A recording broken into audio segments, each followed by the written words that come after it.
Bienvenidos a Charlas en la U, el programa de opinión de la Universidad del Valle.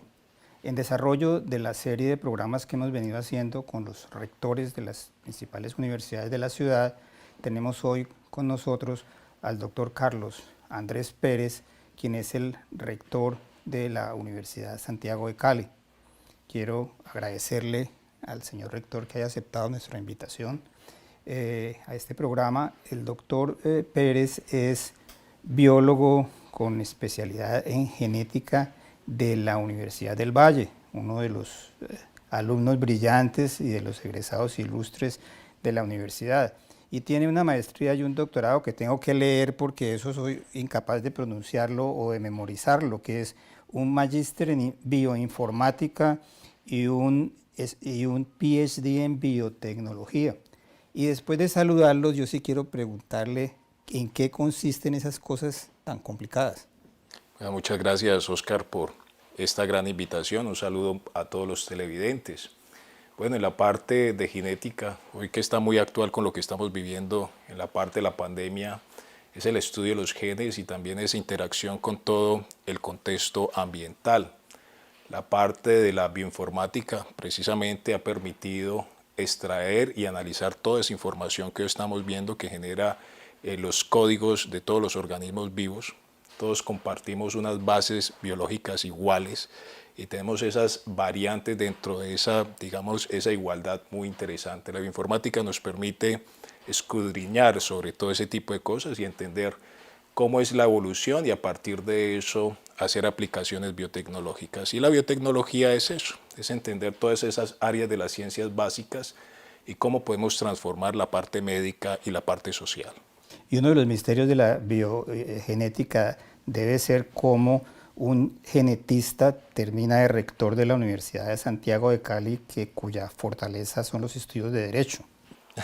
Bueno, en la rectoría hay que saber Derecho, Economía, la parte de Administración, pero tú lo has dicho muy bien, es como, digamos, una eventualidad en nuestro contexto. Pero hay algo interesante sobre eso. Hay varios rectores en Colombia que pertenecen a las áreas de las ciencias básicas, como que no han tenido mucho problema en pasar de los estudios de la física de partícula al estudio universitario de la parte administrativa. Yo estuve revisando su hoja de vida y usted es algo así como el yerno ideal. Era el mejor estudiante de su colegio, el mejor estudiante de su escuela, el mejor estudiante de su facultad, el mejor estudiante de su promoción. ¿Ha sido así de pilo toda su vida? Bueno, pues hemos estado siempre motivados en los procesos de formación, de aprendizaje y también en la parte de participación con diferentes colectivos para hacer propuestas innovadoras en la parte académica dentro del contexto universitario. Cuando uno revisa la historia de la Universidad de Santiago de Cali, encuentra que tiene una peculiaridad. Nace, como yo lo anotaba un poco antes, de la necesidad que había en Cali de que hubiera estudios de Derecho. La Universidad del Valle nace en el año 45 como una universidad técnica que no tiene estudios de Derecho y aún todavía hoy no los tiene. En cambio, la Santiago de Cali es como la otra cara de la moneda porque nace específicamente para ofrecer estudios de Derecho en Cali, porque no había facultades de Derecho en Cali en los años 58 que empieza. Y nace como una institución privada, pero también como una corporación, que es un caso un poco único en las universidades privadas de la región. ¿Por qué no nos cuenta un poquito de esos orígenes? Sí, muy bien. Es más, el origen de la Santiago tiene en unos puntos históricos una relación con la Universidad del Valle. Precisamente como lo anotaste, no había en la ciudad la posibilidad de estudiar Derecho. Los jóvenes tenían que desplazarse hacia el sur del país o hacia Bogotá, hacia el sur del país principalmente en Popayán. Y a un grupo de visionarios liderados por el doctor Alfredo Cadena Copete, una persona que fue embajador, fue viceministro, también ministro de diferentes gobiernos. Se une con principalmente personas que eran abogados, personas que fueron muy prestantes, incluso Pedro Elías Serrano, magistrado que falleció en el Palacio de Justicia en el año 85. Y vienen con la idea, bueno, abramos una facultad de Derecho y van a la Universidad del Valle. En ese momento creo que estaba el rector, el doctor Mario Carvajal, y le plantean este aspecto, bueno, creemos una facultad, pero según cuenta el mismo doctor Alfredo Cadena Copete en uno de sus libros, el doctor Mario Carvajal, que tenía una vena poética extraordinaria, incluso algunos decían que era su inspiración balanceada con la mano de Dios. Entonces dice, mire, sacar una facultad, un programa de Derecho en la Universidad del Valle nos puede quebrantar la disciplina de la institución, el orden de la institución, porque es conocido que las facultades de Derecho promueven el desorden y lo que son las manifestaciones juveniles. Entonces, esa idea ahí se ve truncada de crearlo en la Universidad del Valle como propuesta de nuestros socios fundadores. Frente a eso empiezan ellos un poco a madurar más la idea y ahí es donde surge la motivación de crear una universidad, que era ya lógicamente algo mucho más complejo, mucho más interesante, y se crea en el año 58 la Universidad de Santiago de Cali, como tú bien lo anotaste, como una escuela de Derecho.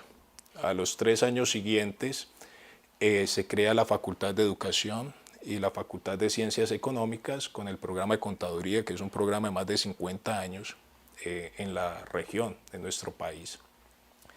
Y ya en el año 68, 10 años después, pues estábamos con todos los movimientos estudiantiles de Francia, estábamos también con todos los ecos de la Revolución Cubana y pues los estudiantes estaban jóvenes con esos aires y los estudiantes le hacen, digamos, un golpe de estado a los socios fundadores, que en ese momento tenían la dirección universitaria, y se crea una situación que la Santiago queda completamente paralizada y la forma de darle salida a esto es darle participación de manera tripartita, es decir, con el mismo peso político a estudiantes, egresados y profesores. O sea, hasta donde se me alcanza la única universidad privada en Colombia donde hay cogobierno. Donde tiene un sistema de cogobierno, correcto. Se fundamentan un poco con lo que se había visto en el sistema universitario de Córdoba, Argentina, de las universidades de Córdoba, Argentina, y se instaura ese modelo, pero eso no logra todavía resolver la crisis de ese momento. Lo que permite resolverla, darle, como se dice, ya el punto final a esa situación es que traen al doctor Álvaro Pío Valencia, que fue el primer rector del cogobierno, el poeta, hermano del presidente Valencia, y traen de vicerrector a Estanislao Zuleta, que tenemos una fuerte conexión con Estanislao, que es un referente no solo del pensamiento de Colombia en el siglo XX, sino que también tiene una gran connotación en la Universidad del Valle, el doctor Estanislao. Entonces fue nuestro primer vicerrector de cogobierno, el doctor Estanislao, y ahí empieza esa nueva etapa de la Santiago con ese sistema de cogobierno que se ha mantenido hasta el sol de hoy. Y luego, ¿en qué momento se diversifica la oferta académica de modo que le permiten a un biólogo llegar a establecer un departamento de ciencias básicas y se establece una facultad de salud que es grande, importante, y una facultad de ingeniería? Cuéntenos un poco cómo fue esa evolución. Ya en la década de los 90 la universidad tiene un crecimiento exponencial. Álvaro Pío adquiere el lote que tenemos en Pampa Linda, en Cali, pero en ese entonces eso era como ir a las afueras de la ciudad, es más, muy distante de las afueras de la ciudad. Hoy en día es prácticamente una sede céntrica, la sede Pampa Linda, y la universidad allí tiene un desarrollo y un crecimiento en infraestructura y también en programas académicos. Entonces se crea la Facultad de Salud, es una facultad con un gran número de programas, 14 programas entre pregrado y posgrado. Se crea la Facultad de Ingenierías y se crea la Facultad de Comunicación Social y Publicidad, con un programa novedoso en ese momento como el de publicidad. Entonces, en ese momento, muchas personas tenían dificultades para poder ingresar a programas, por ejemplo, el área de salud, solo eran ofertados por la pública y la universidad pública tiene unos limitantes de cupo. Entonces se da esta posibilidad y viene la universidad con un crecimiento también en número de estudiantes muy importantes. Y a partir de allí, las facultades, por ejemplo, de educación en Colombia han dado o han sido las madres de los programas de ciencias básicas. La Facultad de Educación crea el programa de química y ahí es donde yo aparezco después como profesor de las áreas de bioquímica Tengo el honor de reemplazar a un profesor que fue maravilloso, el profesor Enrique Bravo, profesor emérito y profesor titular de la Universidad del Valle, jubilado. Y tengo ese honor y ahí es donde llego a la Universidad de Santiago de Cali, un biólogo genetista. La Universidad de Santiago de Cali, que es algo que no todo el mundo conoce, es la universidad más grande de la ciudad en número de estudiantes. ¿Cuál es el perfil de esos 19.000 estudiantes, el perfil socioeconómico general de esos 19.000 estudiantes que hoy tienen en Cali? Miren que es muy interesante. Primero, todos los 19.000 estudiantes de pregrado tienen una característica como la de todo el país en cuanto a número en estrato socioeconómico, es decir, la mayoría están concentrados en el estrato 1, 2 y 3. La universidad tiene estudiantes de todos los estratos socioeconómicos, pero el porcentaje del estrato 1, 2 y 3 y 4 es muy parecido al de la Universidad del Valle. O sea, el 90%. En estrato 1 y 3 estamos alrededor del 86%, variamos entre 84 y 86%. Eso hace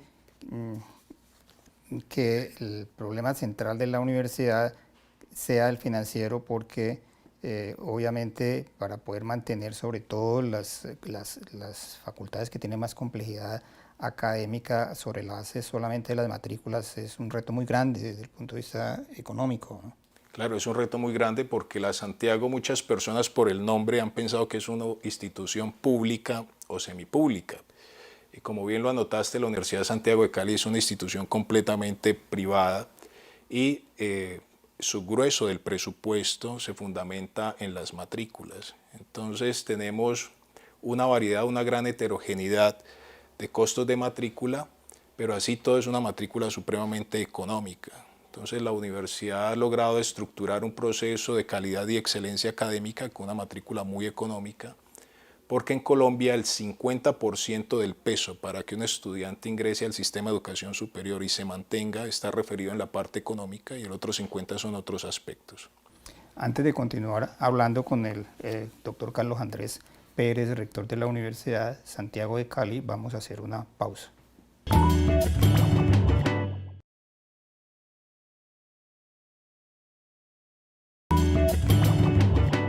Continuamos con el programa de charlas en la U, la entrevista que le estamos haciendo al doctor Carlos Andrés Pérez, rector de la Universidad Santiago de Cali. Y quiero preguntarle esa historia accidentada que nos contaba de cómo una universidad que es realmente una corporación con muchos socios y donde hay un cogobierno y que ha tenido dificultades administrativas en su historia, ¿cómo está organizada hoy? ¿Cuál es su situación actual? Bueno, hoy la universidad logró disminuir el Consejo Superior, hicimos reestructuración en todos los reglamentos y estatutos de la institución. La universidad se reorganizó completamente académica y también administrativamente. Hoy es una institución que sigue manteniendo la estructura de cogobierno, pero hay una limitación en el número de personas que participan en lo que son los órganos de cogobierno, de dirección universitaria. Les coloco un ejemplo, la universidad llegó a tener 121 consejeros en el Consejo Superior, eso era una situación bastante compleja en el manejo. Una asamblea. Era una asamblea, más que el Senado.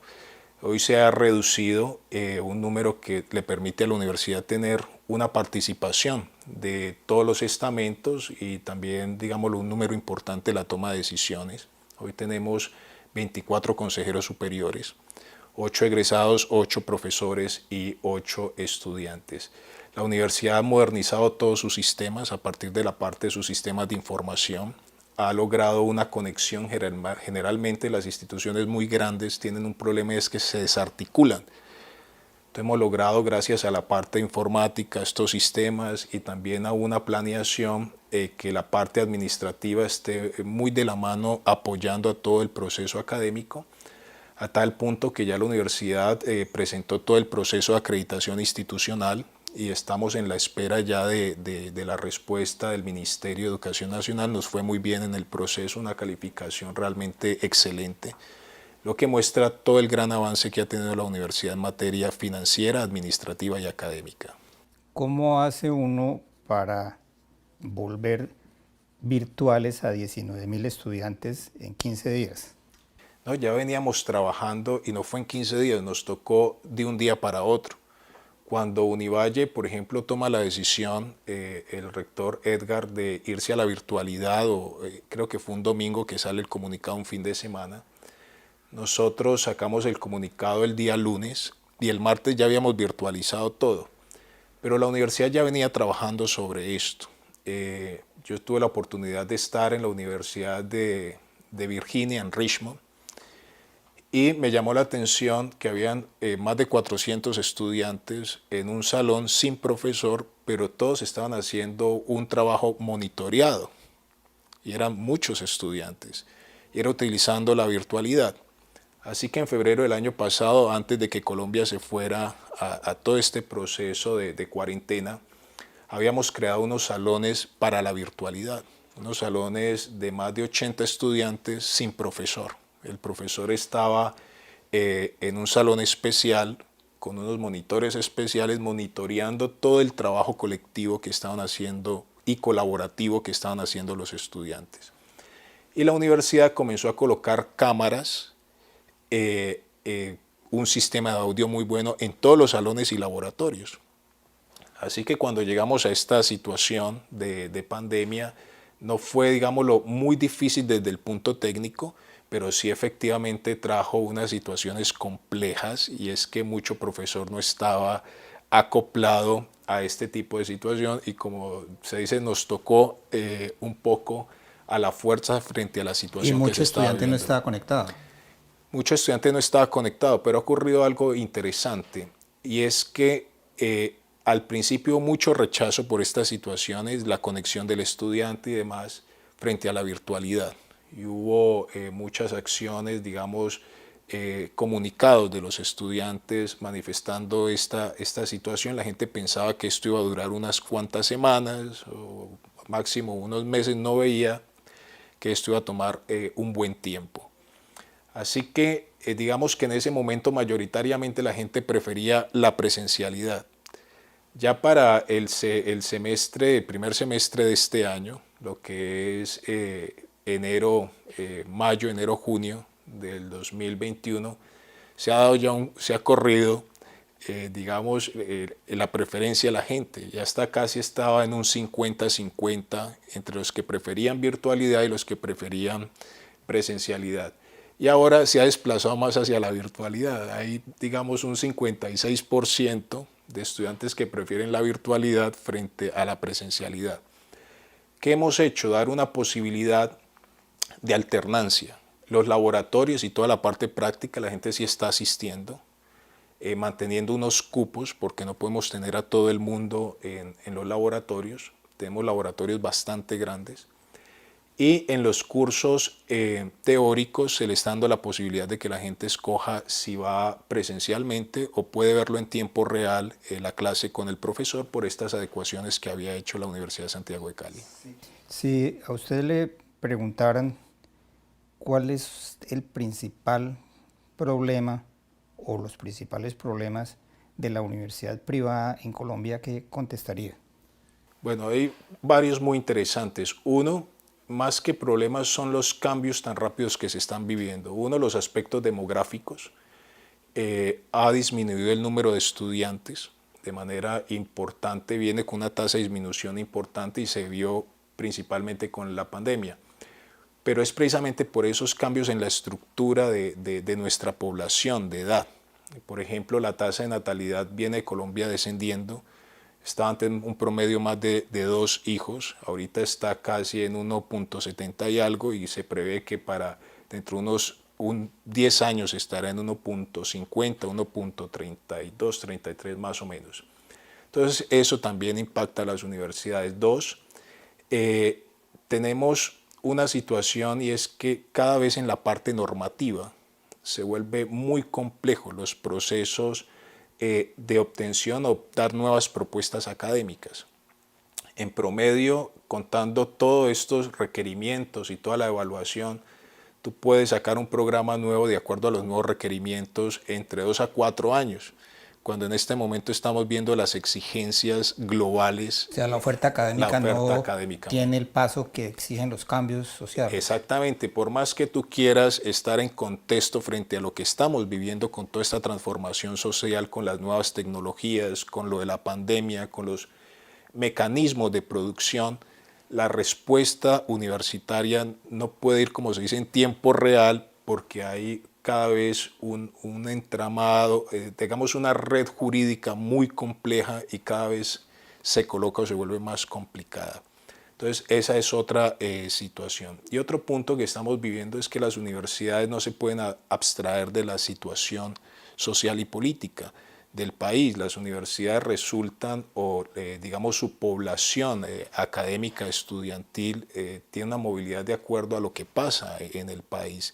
Entonces, todos estos tipos de aspectos nos colocan a la universidad como elementos o retos a enfrentar. Y otro muy importante es precisamente también las nuevas tecnologías, porque tenemos estructuras de formación conductistas muchas veces centradas en aspectos lineales.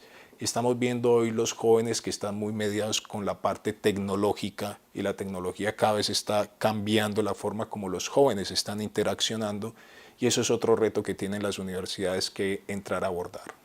¿Cuáles han sido las relaciones que ha habido entre la Universidad del Valle y la Universidad de Santiago de Cali? ¿Y cómo ve usted la Universidad del Valle, que es su universidad?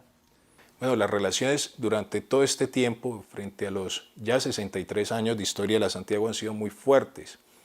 Uno, hemos tenido profesores que hemos compartido, grandes profesores que han impulsado proyectos muy importantes de manera entre las dos instituciones. Hemos adelantado proyectos en conjunto, y también hay que destacar que la Universidad del Valle fue la primera universidad de la región, una universidad que no solo se destaca a nivel nacional sino mundial, sobre todo en un pilar muy fuerte de las universidades que es el área de investigación, y eso permitió, te hablo, mucho profesor de la del Valle se formó a nivel doctoral, que eso era muy exótico en Colombia hacia la década de los 80, década de los 90, y esa gran formación se permitió irradiar hacia las demás instituciones, en este caso en la Universidad Santiago de Cali. Cuando se crea la facultad, por ejemplo, de salud de la Universidad Santiago de Cali, muchos de nuestros docentes fueron docentes eméritos, decanos de la Universidad del Valle, la Facultad de Ciencias Básicas, y ya cuando empezaron a graduarse en la Facultad de la Santiago, pues ya empieza a dar ese proceso de recambio, pero ese impulso y estructuración tuvimos personas muy prestantes en diferentes áreas de la Universidad del Valle. Y otra muestra que yo soy egresado de la Universidad del Valle. Esa ha sido una constante de las entrevistas que yo he hecho con los rectores de las universidades privadas, y es que la universidad ha sido como una madre nutricia de la fortaleza académica de las otras universidades. Correcto. Ha sido un referente, ha sido el referente. Quiero agradecerle al doctor Carlos Andrés Pérez, rector de la Universidad Santiago de Cali, que nos haya acompañado en este programa de charlas en la U, e invitarlos a una próxima emisión. Muchas gracias. Gracias. Muchas gracias, Oscar, por esta invitación, y un saludo muy especial a todos los televidentes.